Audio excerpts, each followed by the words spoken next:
தொட்டிப்பாலம் அருகில் கரடிகள் தாக்கியதில் தோட்டத்து பாதுகாவலர் படுகாயமடைந்த சம்பவம் சோகத்தை ஏற்படுத்தியுள்ளது.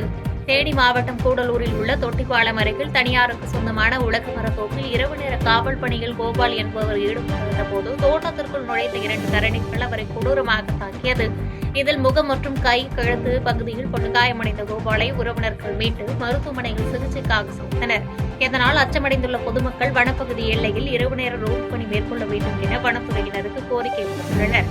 மேலும் இச்சம்பவம் குறித்து கம்பு மேற்கு வனச்சரகத்தினர் விசாரணை மேற்கொண்டு வருகின்றனர்.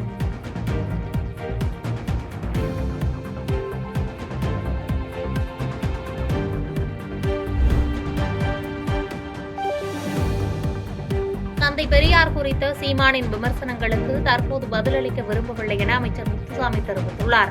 ஈரோடு கிழக்கு தொகுதி இடைத்தேர்தல் பிரச்சாரம் தீவிரமாக நடைபெற்று வரும் நிலையில் ஈரோடு வளையக்கார வீதி, அக்ரகார வீதி, பெரியார் வீதி உள்ளிட்ட பல்வேறு பகுதிகளில் திமுக வேட்பாளர் வி. சி. சந்திரகுமாரை ஆதரித்து அமைச்சர் முத்துசாமி, முன்னாள் அமைச்சர் தோப்பு வெங்கடாசலம், முன்னாள் கேபிள் டிவி வாரிய தலைவர் குறிஞ்சி சிவக்குமார் உள்ளிட்டோர் வீடு வீடாக சென்று வாக்கு சேகரிப்பில் ஈடுபட்டனர். தொடர்ந்து செய்தியாளர்களை சந்தித்த அமைச்சர் முத்துசாமி, பொதுமக்கள் சொல்லும் குறைகளை கவனித்து அதனை கேட்டு தேர்தல் முடிந்த பிறகு அவற்றை நிவர்த்தி செய்து தரப்படும் என்றும், ஈரோடு கிழக்கு தொகுதியில் உள்ள 33 வார்டுகளில் 24 வார்டுகளில் தங்களது பிரச்சாரத்தை முடித்துக் கொண்டதாகவும் மிக அதிக வாக்குகள் வித்தியாசத்தில் வெற்றி பெறுவோம் என்றும் நம்பிக்கை தெரிவித்தார். நாங்க எலெக்ஷன் முடிவு வரலாம், அதை பத்தி எதுவும் பேச போறதில்ல. பெரியாரை பத்தி ஈரோட்டுக்கு மட்டுமல்ல உலகத்துக்கே தெரியும். அவர் எந்த இதில் வழிகாட்டினாருங்கிறது எல்லோருக்கும் தெரியும். எனவே அதை பற்றி விளக்கமாக சொல்லணும். அந்த நீங்கள் சொல்கிற 2 பிரச்சனை எனக்கு சொல்லியிருக்காங்க. நான் மகளிர் உரிமை தொகையை பற்றி முதல்ல சொன்னேன். 1,16,00,000 பேருக்கு கொடுத்துருக்காங்க. வந்த அப்ளிகேஷன் 160, மிச்சம் இருக்கிறத எடுத்து அனலைஸ் பண்ணி கொடுக்கணும்னு சொல்லி தலைவர் வந்து அதுக்கான ஏற்பாடு பண்ணிட்டாரு. சட்டமன்றத்திலே அறிவிச்சிட்டார். எனவே அந்த பிரச்சனைக்கு ஒரு முற்றுப்புள்ளி வைக்கப்படும் என்பது தான் என்னுடைய கருத்து. பஸ்ஸை பொறுத்தவரையிலும் மகளிர் கட்டணம் இல்லாமல் பயணம் செய்கிற உரிமை அவர்களுக்கு கொடுக்கப்பட்டிருக்கிறது. அவர்களுக்கு எந்த இடையூறும் இல்லாமல் அந்த போக்குவரத்தை பார்த்து கொள்ள வேண்டியது எங்களை போன்றவர்களுடைய கடமை. எனவே அவர்கள் எந்த இடத்துல இந்த மாதிரியான பிரச்சனை இருக்கிறது என்று சொல்லியிருக்கிறார்களோ அந்த பிரச்சனையை கண்டிப்பாக நாங்கள் நேரடியாகவே சென்று பார்த்து அதை தீர்ப்பதற்கான நடவடிக்கை எடுப்போம் என்பதை இந்த நேரத்தில் நான் திட்டவட்டமாக தெரிவித்துக் கொள்கிறேன்.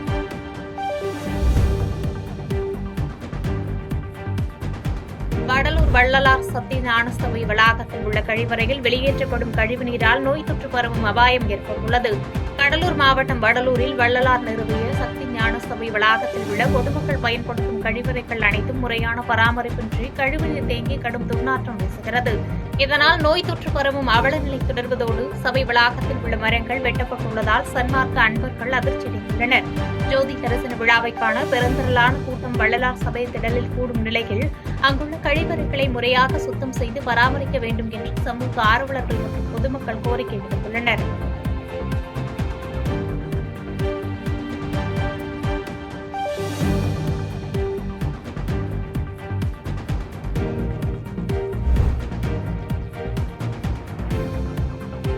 வள்ளிமலை மற்றும் சுற்றுவட்டார பகுதிகளில் கடும் பனிப்பொழிவு மற்றும் குளிரால் மக்கள் அவதியடைந்தனர்.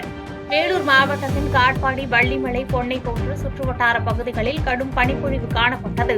இதனால் சாலைகள் பனியால் மூடி காணப்பட்டது. சாலைகளில் செல்லும் இருசக்கர வாகனங்கள் மற்றும் கார்களில் செல்வோர் பனியின் காரணமாக முகப்பு விளக்குகளை எரியவிட்டபடி பயணித்தனர். மேலும் கடுமையான குளிரும் நிலவியதால் மக்கள் அவதியடைந்தனர்.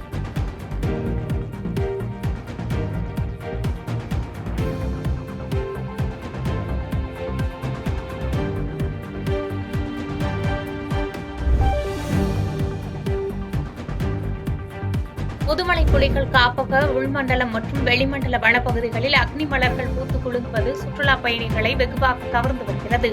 நீலகிரி மாவட்டம் முதுமலை புலிகள் காப்பக வனப்பகுதியில் இந்தியாவை தாயகமாக கொண்ட பிளேம் ஆஃப் த ஃபாரஸ்ட் எனப்படும் இலைப்புரசு மரங்களில் மலர்கள் பூத்து குலுங்குகின்றன. அக்னிப்பூ மரம் என அழைக்கப்படும் இவ்வகை மரங்களின் இலைகள் உதிர்ந்து நெருப்பு நிறத்தில் மலர்கள் மட்டும் பூத்து குலுங்கும். இரவு நேரங்களிலும் தூரத்திலிருந்து இவ்வகை மலர்களை பார்த்தால் வனப்பகுதிகளில் தீ எறிவது போன்று காட்சி தருவதால் இம்மலர்களுக்கு அக்னிப்பூ மலர்கள் என்று பெயர் உள்ளது. மேலும் இந்த மலர்களில் அதிக அளவு தேன் இருப்பதால் தேனீக்கள் பறவைகளை ஈர்க்கும் மலராக உள்ளது.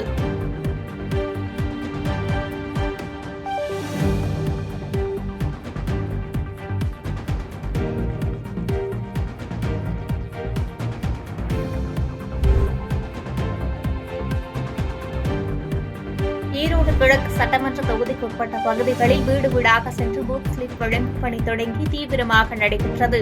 ஈரோடு கிழக்கு சட்டமன்ற தொகுதிக்கு 2வது முறையாக அடுத்த மாதம் 5ஆம் தேதி இடைத்தேர்தல் நடைபெறவுள்ளது. இந்த இடைத்தேர்தலில் திமுக, நாம் தமிழர் கட்சி மற்றும் சுயேட்சைகள் என 46 வேட்பாளர்கள் களத்தில் போட்டியிடுகின்றனர். ஈரோடு மாநகராட்சிக்குட்பட்ட 60 வார்டுகளில் கிழக்கு சட்டமன்ற தொகுதியில் உள்ள 33 வார்டுக்குட்பட்ட பகுதிகளில் 2,26,433 பேர் வாக்களிக்கும் வகையில் தேர்தல் பணிகள் நடைபெற்று வருகிறது. இந்நிலையில் இன்று காலை முதல் 200க்கும் மேற்பட்ட அங்கன்வாடி பணியாளர்கள் மூலம் வீடு வீடாக சென்று வாக்காளர்களின் பூத் ஸ்லிப் வழங்கும் பணியை தொடங்கியுள்ளனர். அங்கன்வாடி பணியாளர்கள் மூலம் தொடங்கப்பட்ட இந்த பணியானது இன்று முதல் 1ஆம் தேதி வரை கிழக்கு சட்டமன்ற தொகுதிக்குட்பட்ட 33 வார்டுகளிலும் நடைபெறும் என தெரிவிக்கப்பட்டுள்ளது.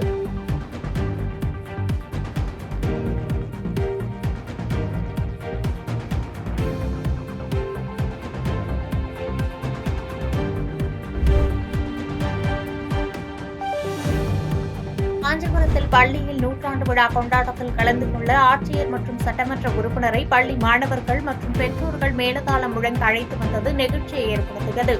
காஞ்சிபுரம் உலக தாமல் பகுதியில் இயங்கி வரும் ஊராட்சி ஒன்றிய நடுநிலைப் பள்ளியில் நூற்றாண்டு விழா கொண்டாடப்பட்டது. இதற்கு சிறப்பு அழைப்பாளர்களாக கலந்து கொண்ட மாவட்ட ஆட்சித்தலைவர் கலைச்செல்வி மற்றும் சட்டமன்ற உறுப்பினர் எழிலரசன் ஆகியோர் கிராம வீதிகளில் மேலதாளம் முழங்க அழைத்து வரப்பட்ட நிலையில் மாணவர்கள் பூ கொடுத்து உற்சாகமாக வரவேற்பளித்தனர். இதனைத் தொடர்ந்து பள்ளி வகுப்பறையில் சுமார் 2 லட்சம் மதிப்பீட்டில் அமைக்கப்பட்டுள்ள ஸ்மார்ட் கிளாஸ் வகுப்பறையை சட்டமன்ற உறுப்பினர் மற்றும் ஆட்சித்தலைவர் துவக்கி வைத்து மாணவர்களின் பயன்பாட்டிற்கு கொண்டு வந்தனர். இதனைத் தொடர்ந்து நடைபெற்ற கலை நிகழ்ச்சிகளில் சிறப்பாக பங்களிப்பளித்த பள்ளி மாணவர்களுக்கு நினைவு பரிசுகள் வழங்கப்பட்டது.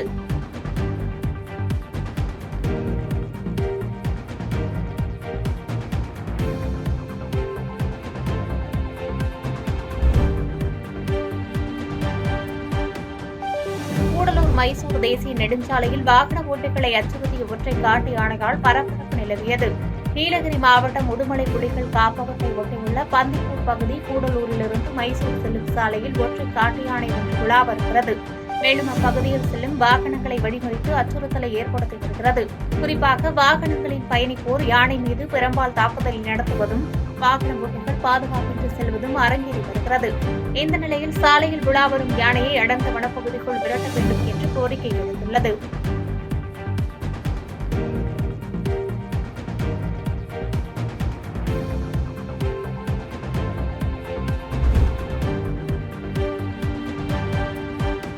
செங்கல்பட்டு மாவட்டத்தில் செய்தி மக்கள் மற்றும் தொடர்பு துறையின் சார்பாக மதுவிலக்கு மற்றும் போதைப்பொருள் விழிப்புணர்வு பேரணி நடைபெற்றது.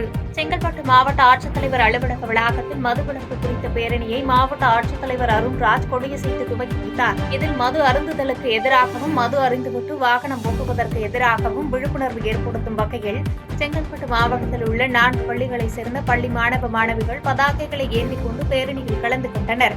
மேலும் இந்த பேரணியின் மூலம் போதைப் பொருளால் ஏற்படும் தீமைகள் குறித்து விழிப்புணர்வு ஏற்படுத்தப்பட்டது. மேலும் இந்த பேரணியில் யமதர்மன் வேடமணிந்து ஒருவர் நடனமாடி விழிப்புணர்வை ஏற்படுத்தியது பார்வையாளர்களை வெகுவாக கவர்ந்தது. இப்பேரணியில் செய்தி மக்கள் தொடர்புத்துறை அதிகாரி ராமகிருஷ்ணன் உட்பட அரசு அலுவலர்கள் பலர் கலந்து கொண்டனர்.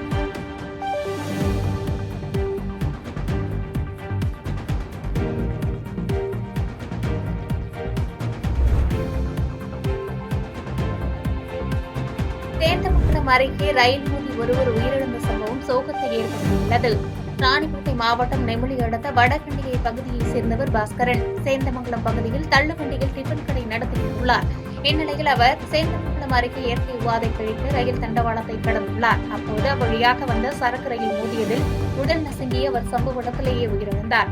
தகவல் அறிந்து அங்கு சென்ற செங்கல்பட்டு ரயில்வே போலீசார் உடலை கைப்பற்றி பிரேத பரிசோதனைக்காக காஞ்சிபுரம் அரசு மருத்துவமனைக்கு அனுப்பி வைத்ததோடு வழக்கு பதிவு செய்து விசாரணை நடத்தி வருகின்றனர்.